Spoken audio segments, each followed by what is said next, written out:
एक बार की बात है, एक छोटे से गांव में एक आदमी रहता था जिसका नाम रहीम था और लोग उन्हें प्यार से रहीम काका बुलाते थे।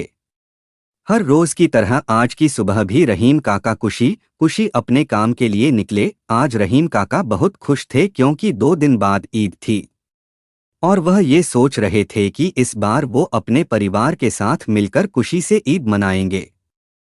यही सोचते हुए रहीम काका अपने मालिक की दुकान पर पहुंचे और दूसरी दुकान पर पहुंचाने के लिए आलू का बोरा उठाया और चल दिए। रहीम काका बहुत ही ईमानदार और सच्चे इंसान थे।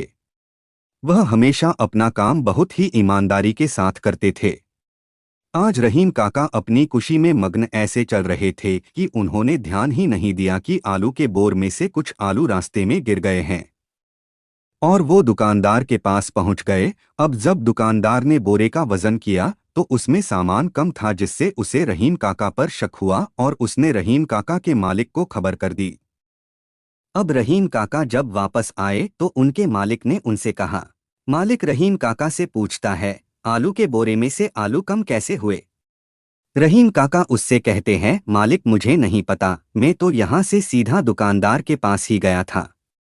मालिक गुस्से में रहीम काका से कहता है, अच्छा सीधा गए थे, फिर भी सामान गायब हो गया, इतना झूठ। जी मालिक, मैंने आज तक कभी सामान के बोरे को हाथ भी नहीं लगाया है।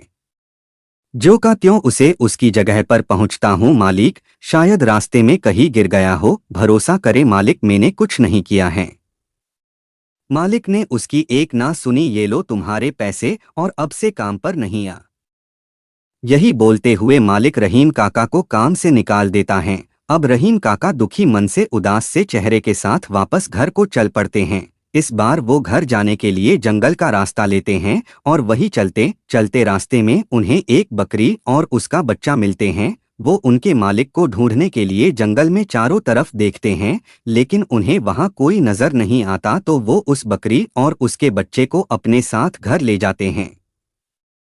घर पहुंचते ही रहीम काका का बेटा उस बकरी को देखकर बहुत खुश होता है और बोलता है।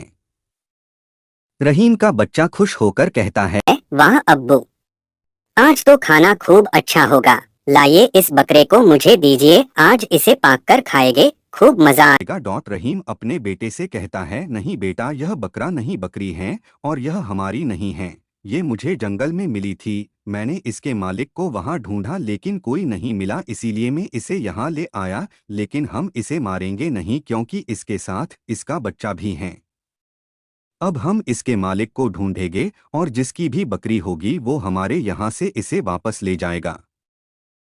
यह बोल के रहीम काका उस बकरी को खुटे से बांध देते हैं। ऐसे ही 2 दिन बीत जाते हैं, लेकिन रहीम काका को अभी तक उस बकरी का मालिक नहीं मिलता है। तो उनका बेटा फिर उनसे बोलता है, अब्बू इतने दिन हो गए इस बकरी का मालिक नहीं मिला, अब इस बकरी और इसके बच्चे का क्या करना है? रहीम काका अपने बेटे से कहते हैं, हम आज ही इसके मालिक को ढूंढेंगे, लेकिन अगर आज भी इसका मालिक नहीं मिला तो मैं इन्हें बाजार में बेचकर ईद का सामान ले आऊंगा।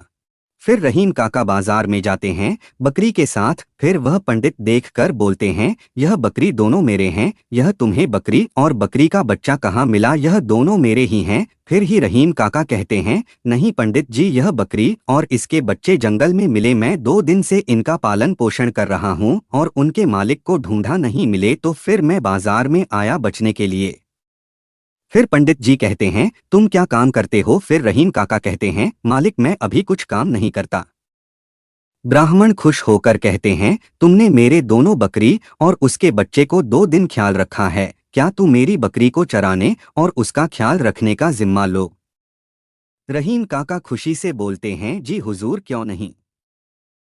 ब्राह्मण स्वरूप इनाम कुछ धन देता है ताकि ईद मना सके और इसी प्रकार रहीम काका वह धन लेते हैं और अपना ईद मनाने के लिए खुशी से उछलते हैं और वहां से फिर चले जाते हैं। इस तरह रहीम काका ईमानदार ईद की ईमानदार ईद बन गई।